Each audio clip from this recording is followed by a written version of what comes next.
Have you ever been charged by a dangerous animal that can kill you? Well, when it happens, you have no time to react or think. You gotta go on instinct. Let's go, let's go, let's go. Pull him out, let's go. The hogs have been coming here like crazy. This ground is uprooted to the max.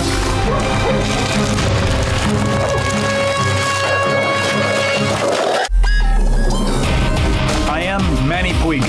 I have spent my whole life learning to survive like Tarzan in the most dangerous and primitive wilderness, where you can be killed or eaten. I have learned the ways of giant, man-eating predators, deadly sharks and reptiles, where every encounter may spell disaster in the savage wild.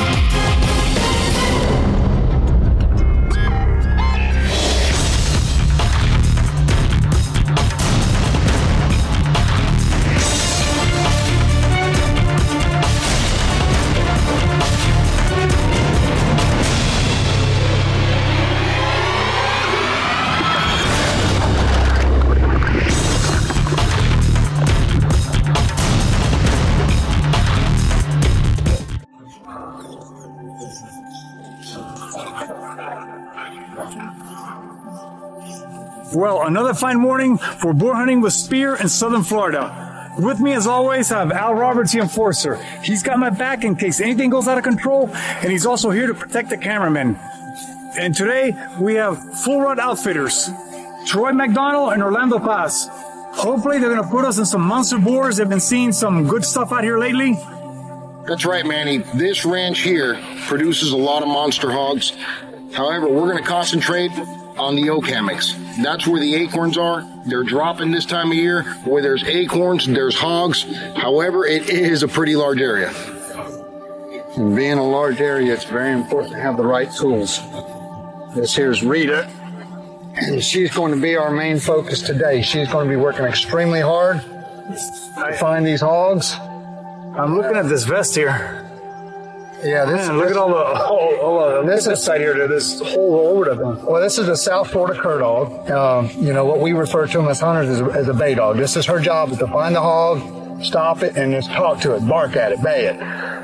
This is a Kevlar vest, and sometimes them hogs, you know, they don't like to be stopped, so they'll aggressively come after her. And this vest has saved her life more than once. It's a very important tool for her, as she is a tool for us. You know, but she will cover much more ground in such a short period of time than we'll ever cover in a day. I can't believe that they cut with their tusks and cut into this Kevlar. Oh yeah, absolutely. And the thing is when they get a hold of this, they actually think they got the dog. You know, so it does more than just protect them from a stab wound, but they'll grab it and they'll sling this vest around thinking they've actually got the dog, and they don't even hurt the dog. This is a very good tool that we use for the dogs. I mean, I would not hunt my dogs without it, period. You know, right along with the GPSs, which is another very important tool, because we track them. I know where they're at, and it's important for us to keep up with her so she doesn't get too far in front of us. Do they make those in an adult size, like for me maybe, the vests? I could really use one of them vests, Manny. Well, you got the trident. Yeah, but I can really, they have teeth. I could use a vest. We need to start working on that, brother. Well, is your enforcer backing up on it? I mean, I'm not feeling very confident. No, I don't even worry about it. He's there. He's like a shadow. When you need him, he materializes. So don't even. I got 100% trust in this guy here. He is a catch dog. Yeah, you mentioned that he was there to protect you and the camera. What about the guy? I mean, I feel left out here, brother. Well, you will be after that comment. Now we're on our own. I hope I run. Well, let's get to it. You know, it's still cool out, and I think if we get started now, we'll have a decent hunt this morning. All right, that's good.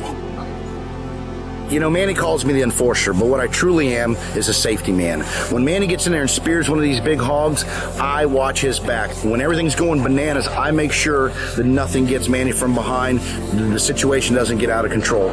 Along with watching Manny's back, I have cameramen that are all over. These guys have cameras stuck to their heads.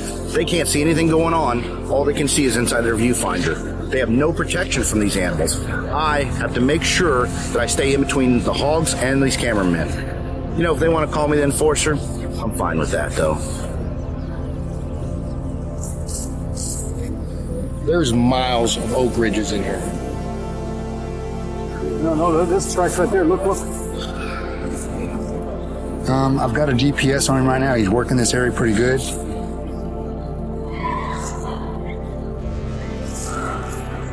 There ain't one hog in here. It looks like there could be quite a few of them in here because this place has really been worked over.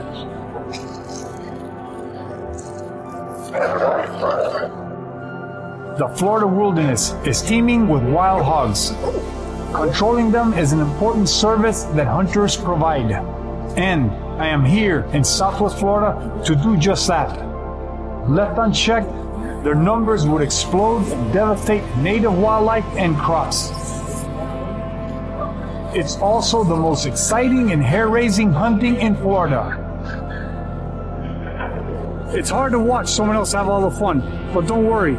If you want to hunt wild boar, later on in the show, we're going to give you the contact information to Full Rut Outfitters. All right, I want to talk to you a little bit about some myths and some reality about hunting wild boar. We'll talk about the danger aspect of it. Hogs can be very dangerous. Are they typically dangerous to an average person walking through the woods? No, they're not. But when you're hunting them, and you're trying to manage them, and you corner a hog, he's going to come after you. When he comes after you, he's bringing 2 knives with him that's anchored in his bottom jaw, and they can do severe damage when they get a hold of you. So whenever you're out hunting wild boar, it's very important to understand the environment you're in and how you're managing the hogs from that aspect of it. The realities of wild boar is they're plentiful. I mean, they're producing themselves at a rapid rate. And the faster the population grows, the more they encounter mankind and the bigger problem it becomes. So it's my job, working on some of these big ranches to kind of offset that aspect of it. So what I do, I set up traps. These hogs are the 3rd smartest species on the planet, so they adapt to a trap pretty quick. So we have to resort to dogs, which, some of these dogs are my best friends.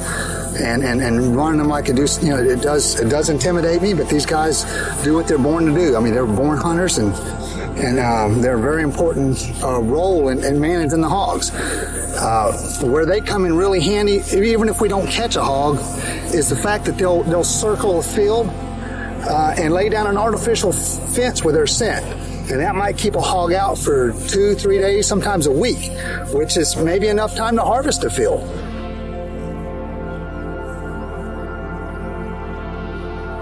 As we make our way through the oak hammock, we spot our first signs. Fresh hog tracks.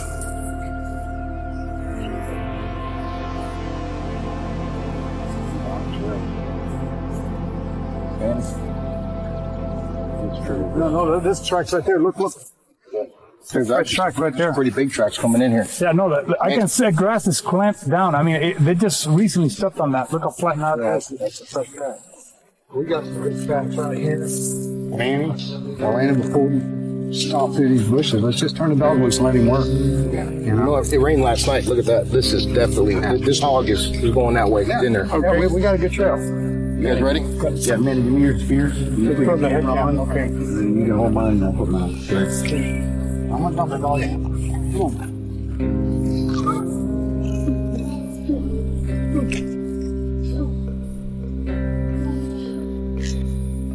Hunting wild boar is always unpredictable.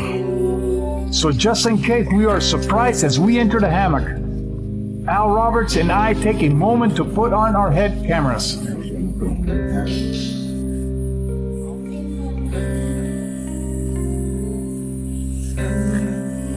Does it look? Yeah, it's pretty much with your eyes. Okay. Do this.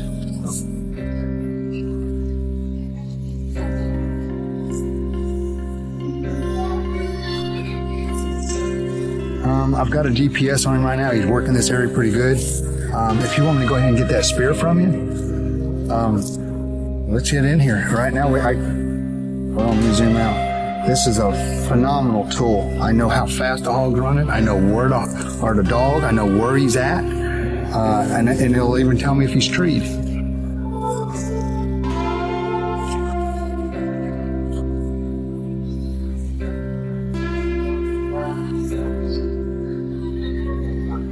And this is another reason it's pretty dangerous in here now, because that hog is down in here. Now, I'm going to be a little bit more comfortable with you take point with Manny. I hear. Yeah. Got one bay up. We gotta go. We gotta go. Let's go.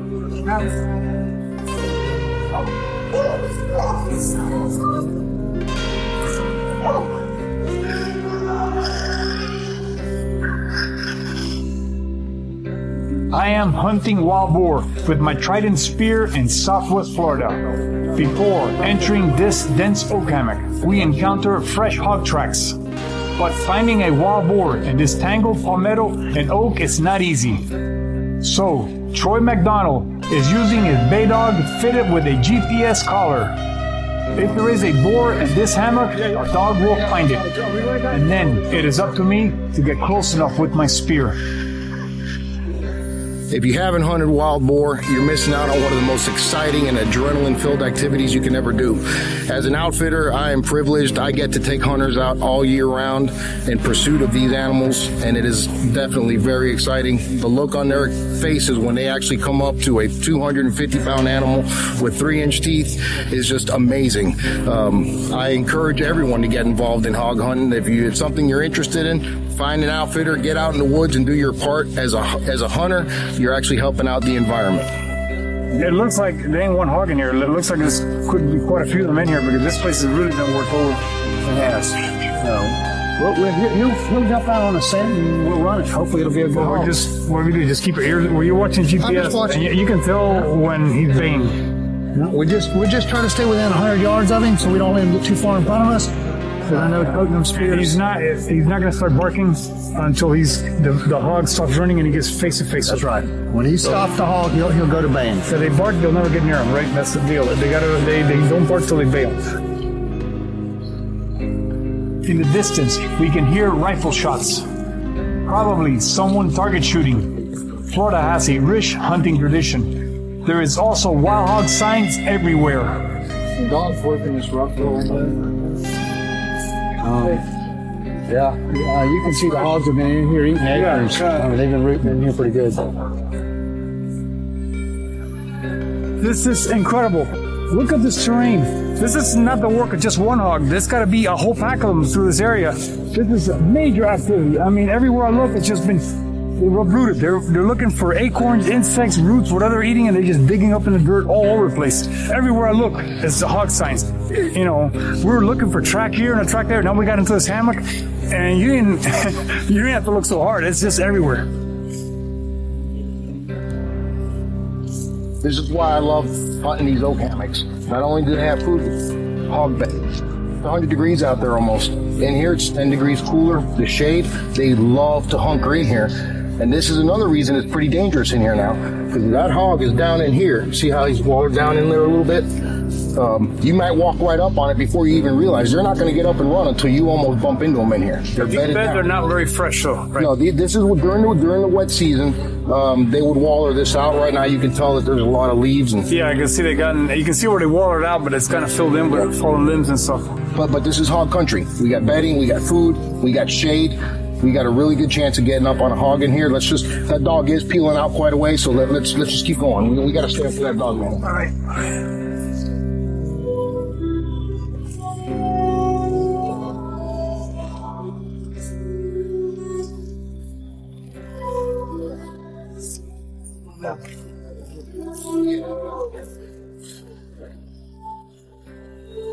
It's going to get a little thicker up here, man.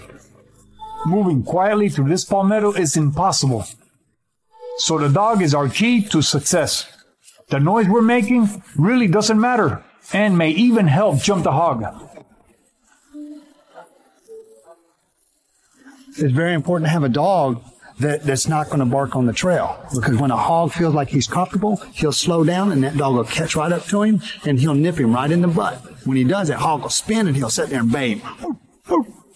And hold him tight right there. And then the hog will try to break, if he's still full of energy, and he'll nip him again, but he'll hold him, and then that hog will stand his ground because now he feels like he's backed in the corner and he'll want to fight. The hog will try to find a secure position where he can back into and fight from. That's his main deal. Huh? Typically, they like to run to what I call their bedding area, their home. They like to go home because they feel good at home. They feel comfortable. And once they make it there and a dog's got him in his house, He feels like he's gone as far as he can go and the hog's going to fight. So when we get there, we've backed him in a corner too. There's no such thing as a coward. When you back a person in a corner, he's going to come out fighting. Same thing with a hog. He's going to feel he's back in the corner. So when we get there, you know, we got to be on top of things. And right now he's pulling out. Let's go. Just keep looking. Yeah. You know, he's about 200 yards. Let's go. The hogs have been coming here like crazy. This ground is uprooted to the max. With fresh hog signs everywhere, we know we're closing in. But so far, the bay dog has been silent. The GPS tracking collar tells us the dog is still searching. But on a wild boar hunt, things change fast and go from boring to crazy in seconds. What, Judah?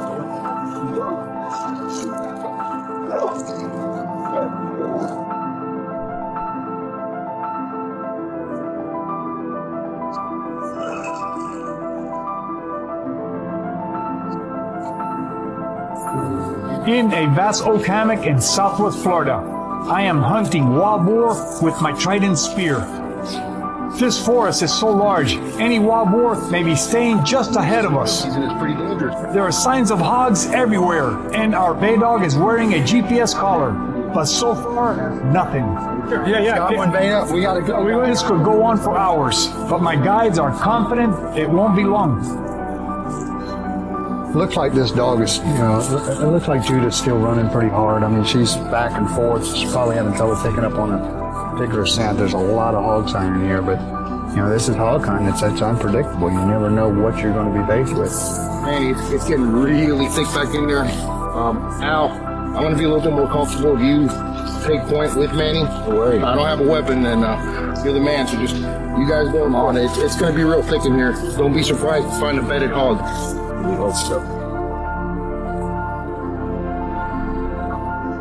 We continue to push through the palmetto, making a lot of noise as we do.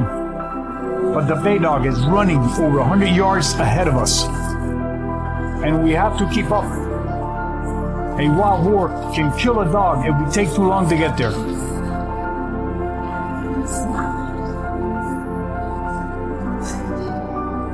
Well, guys, the dog's running kind of all over the place right now. It's picking up a lot of sign. Where's it from? Well, he was 250. She's back about 150. So she's back and forth. I don't know if she's channeling right now. I usually can tell if she's running something because it, you know, this thing calculates every 5 seconds, and usually you can see it speed up. So right now she's working an area. But you know, hunting's unpredictable. You never know what you're going to be faced with when you get in the woods. But you know, we don't want to come out here. I don't want to come out here and just be in and out. I like to enjoy the woods. I like to bring my dogs out here. I like to let them run, improve their skills, keep them in shape. That's the most important aspect of it. Yeah, hunting is a sport and a challenge and a skill all combined. Oh, I totally agree.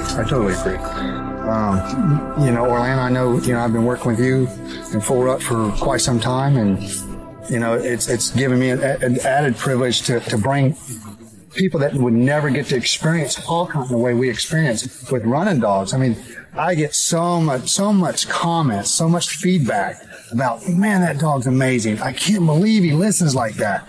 And, you know, and the most common question I get asked is, well, how do you teach them how to hunt? Well, I don't. Use them when you don't need them. The dogs and their skill is to hunt. That's what they're born and bred to do. I just teach them what I want them to hunt.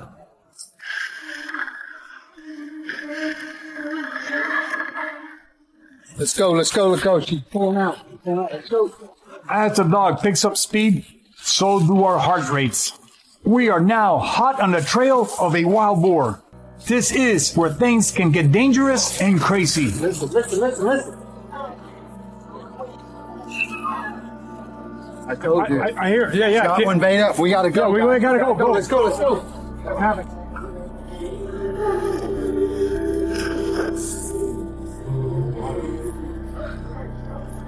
The dog is barking like crazy, and we are now very close. So we slow down and approach carefully. No need to rush into something we can't see yet.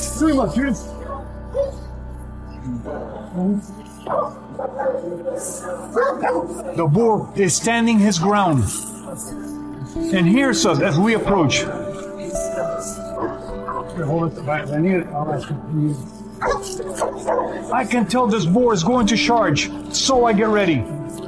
My heart is pounding through my chest. Good spot. Watch out for my dog.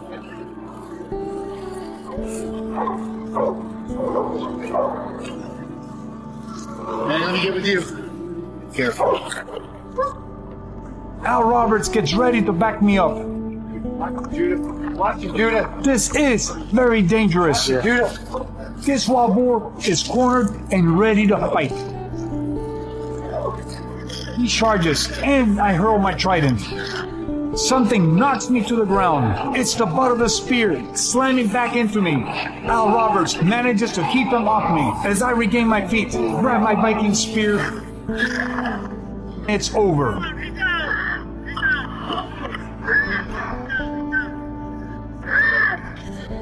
Have you ever been charged at point-blank range by a wild animal that's trying to kill you?